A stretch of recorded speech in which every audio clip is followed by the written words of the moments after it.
বিভাগে এখন বৃহৎ সজাগতা পাতিছোঁ আৰু এই সজাগতা আচলতে বহুত মানে প্ৰয়োজনীয়তা এই কাৰণে আছে যে মহিলাসকলে এতিয়াও গ্ৰামাঞ্চলৰ বহু মহিলাসকলে গৰ্ভৱতী অৱস্থাত কেনেধৰণে খাদ্য গ্ৰহণ কৰিব লাগে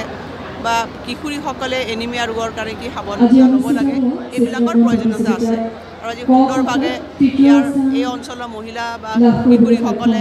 অংশগ্ৰহণ কৰিছে মই আশা কৰিছোঁ যে ভৱিষ্যতে এখন সুন্দৰ অসম গঢ়াত এই এনেকুৱা ধৰণৰ অনুষ্ঠানে যথেষ্টখিনি এটা ভাল ভূমিকা গ্ৰহণ কৰিব শুনা নাই তই মহিলাসকলক উদ্দেশ্যি যে ক'লে আজি শপত গ্ৰহণ কৰিবলৈ কোনো মহিলাই যাতে বিভিন্ন ৰোগত আক্ৰান্ত মৃত্যুবৰণ কৰিবলৈ কথাটো মহিলাসকলে নিজৰ স্বাস্থ্য ক্ষেত্ৰত নিজেও সজাগ হ'ব লাগে এগৰাকী মাতৃয়ে যোনদিনৰ পৰা গৰ্ভাৱস্থাৰ মানে পৰা তেওঁক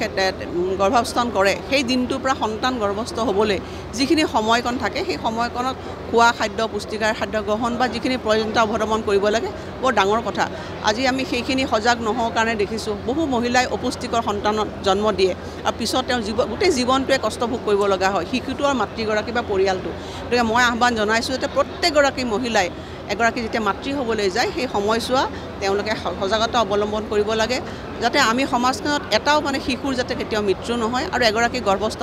মাতৃৰো কেতিয়াও যাতে মৃত্যু নহয়